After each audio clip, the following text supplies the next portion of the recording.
여러 의혹을 부인하면서도 김행 후보자가 이를 소명할 자료를 제대로 내지 않았다는 논란도 이어졌습니다. 내달라고 요청한 원본 자료들을 내지 않다가 후보자 스스로 정리한 자료를 이렇게 패널에 부착하는 방식으로 공개해 종일 비판이 쏟아졌는데 이어서 하예빈 기자가 보도합니다. 의원들의 질문이 이어지자 김행 후보자가 갑자기 패널을 꺼내듭니다.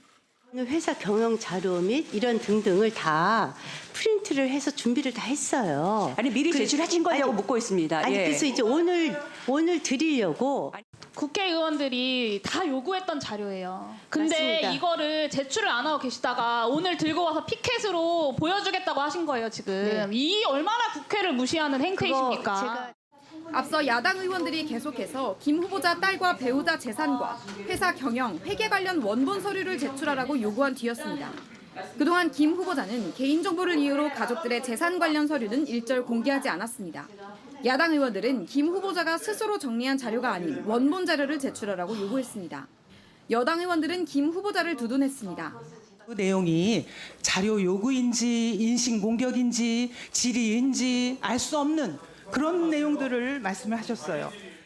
실랑이가 길어지자 위원장은 사전에 낸 자료가 아니라면 현장에서 프린트물 형태의 패널로 제출하는 건 안 된다고 경고했습니다.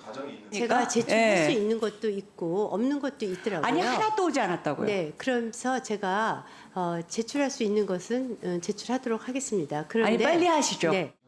인사청문회법상 장관 후보자는 청문위원들의 자료 제출 요청에 성실히 응해야 합니다.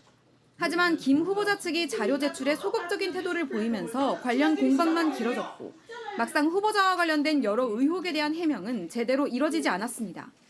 JTBC 하예빈입니다. 그런가 하면 유인촌 문체부 장관 후보자의 청문회에선 과거 욕설 논란이 다시 소환됐습니다. 15년 전 이 논란으로 대국민 사과를 했던 유 후보자는 이번엔 욕을 한 적은 없다. 그때 언론에서 조작한 것이라고 적극 반박했습니다. 유 후보자의 청문회는 최윤경 기자가 보도합니다. 야당은 유인촌 문체부 장관 후보자의 과거 막말 논란을 재소환하며 공세를 시작했습니다. 카메라분들 오늘 장관님께 후보자님께 허락 맡으셨습니까? 찍지 마. 찍지 마. 승진아, 꼬치가 정말. 장관이었던 2008년 유 후보자는 취재진과 충돌한 뒤 대국민 사과를 한 바 있습니다. 15년 만에 다시 장관 후보자로 지명된 유 후보자는 욕을 한 적은 없다며 적극 반박하고 나섰습니다. 감정 표현은 좀 과하게 했습니다만 그 뒤에 뭐 XX 이렇게 붙여놓고 이거는 다 허위이고 조작입니다. 욕을 한 적은 없습니다. 과거 문학의 블랙리스트에 관여했다는 의혹에도 블랙리스트라는 말 자체가 없었다고 부인했습니다. 이명박 박근혜 정부 당시 블랙리스트 사건의 경위와 사실관계 그리고 증언을 기록해 남긴 이 백서에 후보자의 이름이 몇 번이나 나오는지 아십니까? 모르겠습니다. 의원실에서 확인해 보니까 무려 104번이 언급됩니다. 제 얘기를 104번씩 거론하면서 왜 저를 구속 안 시켰는지 전 지금도 궁금합니다. 자신을 반대하는 사람들은 문화예술인이 아닌 문화행동가들이라고도 했습니다. 두 아들의 아파트 매입 당시 현금 지원을 하며 증여세를 내지 않았다는 의혹엔 세금을 다 납부했다고 주장하면서도 관련 자료는 제출하지 않았습니다. JTBC 최윤경입니다. 다음은 저희가 단독 취재한 소식입니다. 흉악 범죄가 잇따르자 정부가 저위험 권총을 늘리겠다고 대책 내놨습니다. 모든 현장 경찰들이 하나씩 차게 하겠다는 겁니다.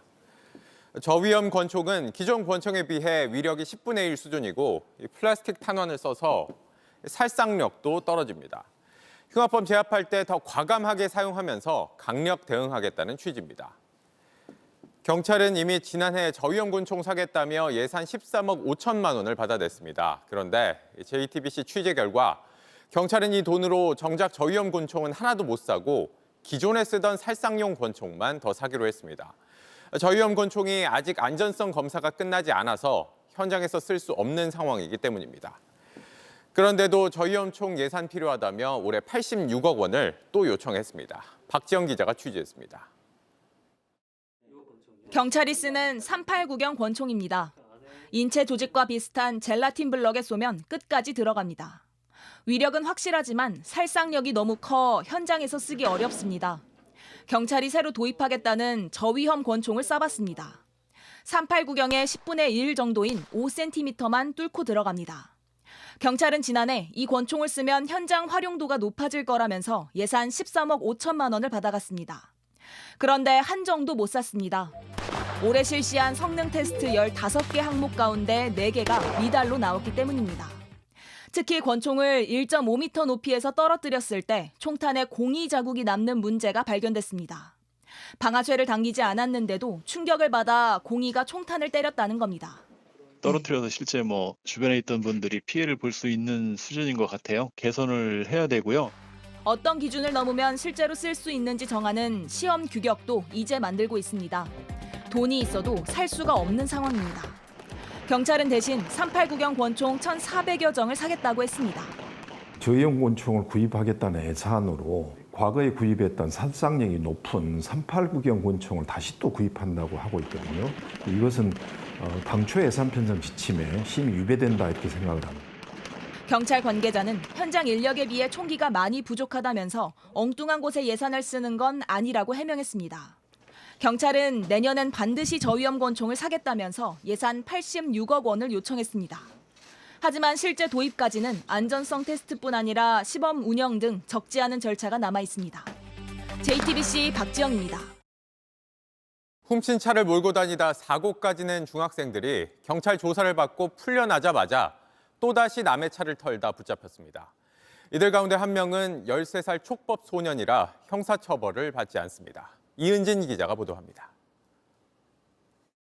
신고받은 경찰차가 흰색 SUV 옆으로 다가갑니다. 정지시키려 했지만 그대로 달아납니다. 속도를 올리더니 차선을 넘나들기 시작합니다. 빨간불 신호는 1번, 2번, 3번 모두 무시합니다. 속도는 시속 100km를 훌쩍 넘었습니다.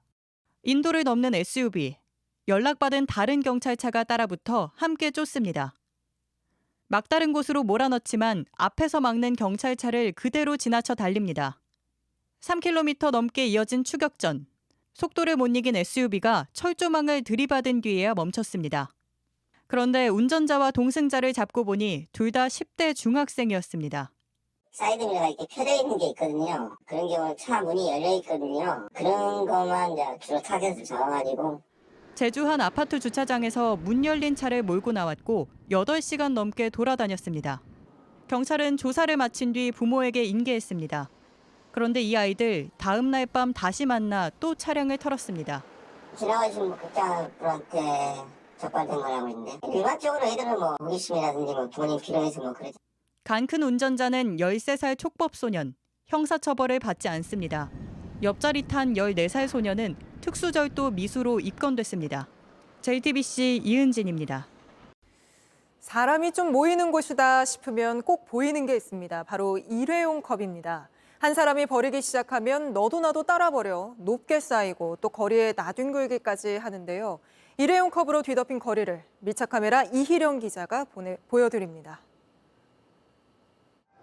이곳은 홍대 번화가 골목입니다. 골목 한쪽에는 이렇게 일회용 플라스틱 컵들이 줄줄이 버려져 있습니다. 이곳은 카페도 아니고 문을 닫은 가게인데도 버리고 간 건데요.